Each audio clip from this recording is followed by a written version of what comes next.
Kami dari kelompok 9 akan mempresentasikan hasil diskusi kami mengenai Muhammadiyah sebagai pendidikan.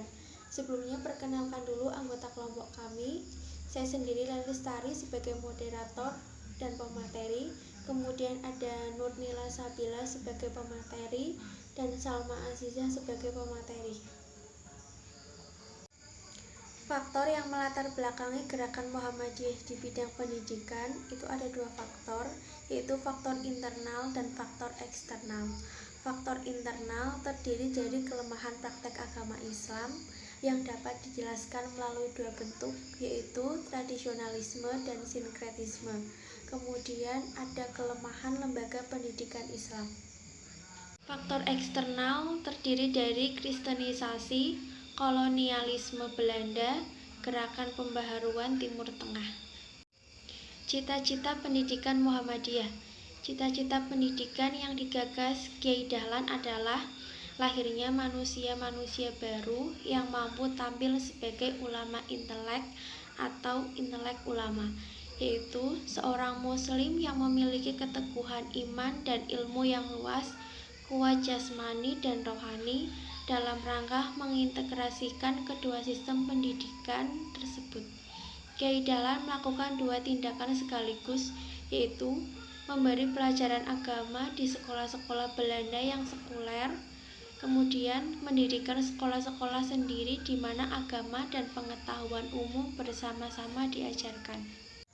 Metode pembelajaran yang dikembangkan Kiai Dahlan bercorak kontekstual melalui proses penyadaran.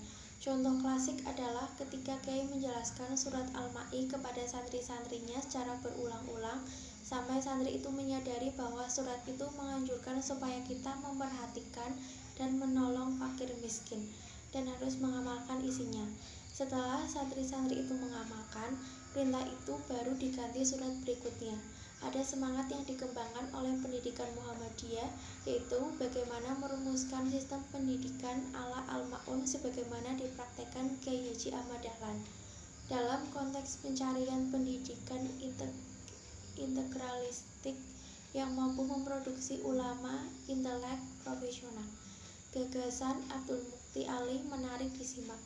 Menurutnya, sistem pendidikan dan pengajaran agama Islam di Indonesia ini yang paling baik adalah sistem pendidikan yang mengikuti sistem pondok pesantren, karena di dalamnya diresapi dengan suasana keagamaan, sedangkan sistem pengajaran mengikuti sistem madrasah sekolah. Jelasnya madrasah sekolah dalam pondok pesantren adalah bentuk sistem pengajaran dan pendidikan agama Islam yang terbaik. Yang selanjutnya ada bentuk-bentuk dan metode pendidikan Muhammadiyah. Ada beberapa tipe pendidikan Muhammadiyah. Yang pertama, tipe Mu'alimin Mu'alimat Yogyakarta atau pondok pesantren. Yang kedua, tipe Madrasah Tepeng, yaitu Ibtidaiyah, Tasnawiyah, dan Aliyah. Yang ketiga, tipe sekolah Dinkes, yaitu TK, SD, SMP, SMA, SMK, universitas, dan politeknik akademik. Yang keempat, yaitu madrasah diniyah, dan lain-lain. Kemudian ada tujuan pendidikan dalam Muhammadiyah untuk mencetak peserta didik lulusan sekolah Muhammadiyah sebagai berikut. Yang pertama, memiliki jiwa tauhid yang murni. Yang kedua, beribadah hanya kepada Allah. Yang ketiga, berbakti kepada orang tua serta bersikap baik terhadap kerabat. Yang keempat, memiliki akhlak yang mulia. Yang kelima, berpengaruh luas serta memiliki kecakapan. Yang keenam, berguna bagi masyarakat, bangsa, dan agama. Kemudian ada 3 alasan mengapa pendidikan AIK perlu diajarkan. Yang pertama, mempelajari AIK pada dasarnya agar menjadi bangsa Indonesia yang beragama Islam dan mempunyai amal pikiran modern atau tajdid atau dinamis. Yang kedua, memperkenalkan amal pikiran tajdid dan diharapkan peserta didik dapat tersentuh dan sekaligus mengamalkannya.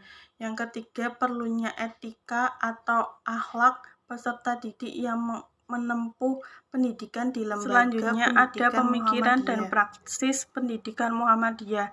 Pemikiran atau ide-ide Kiai Haji Ahmad Dahlan tertuang dalam gerakan Muhammadiyah yang ia dirikan pada tanggal 18 November tahun 1912. Organisasi ini mempunyai karakter sebagai gerakan sosial beragama. Titik perjuangannya mula-mula adalah pemurnian ajaran Islam dan bidang pendidikan. Muhammadiyah mempunyai pengaruh yang berakar dalam upaya pemberantasan bid'ah, hufarat, dan tahayul. Ide pembaharuannya menyentuh akidah dan syariat yang secara terminologi agama tidak dikenal dalam Islam. Pemikiran dan praksis pendidikan Muhammadiyah. Menurut Kiai Haji Ahmad Dahlan, upaya strategis untuk menyelamatkan umat Islam dari pola berpikir yang statis menuju pada pemikiran yang dinamis adalah melalui pendidikan. Sekolah Muhammadiyah mempertahankan dimensi Islam yang kuat, tetapi dilakukan dengan cara yang berbeda dengan sekolah-sekolah Islam yang lebih awal dengan gaya pesantrennya yang kental. Dengan contoh dan metode sistem pendidikan baru yang diberikannya, Kiai Haji Ahmad Dahlan juga ingin memodernisasi sekolah keagamaan tradisional. Selanjutnya, tantangan dan revitalisasi pendidikan Muhammadiyah. Yang pertama ada Ismubah atau Aika dan pendidikan Muhammadiyah. Ismubah adalah singkatan dari Al-Islam, Kemuhammadiyahan, dan bahasa Arab. Sedangkan Aika adalah Al-Islam dan Kemuhammadiyahan. Tantangan pendidikan Muhammadiyah semakin berat. Perubahan pendidikan merupakan sebuah keniscayaan. Muhammadiyah tidak boleh terlena dengan romantisme kuantitas aum pendidikan. Pendidikan Aika menjadi ruh pendidikan Muhammadiyah, maka perlu divitalkan fungsinya.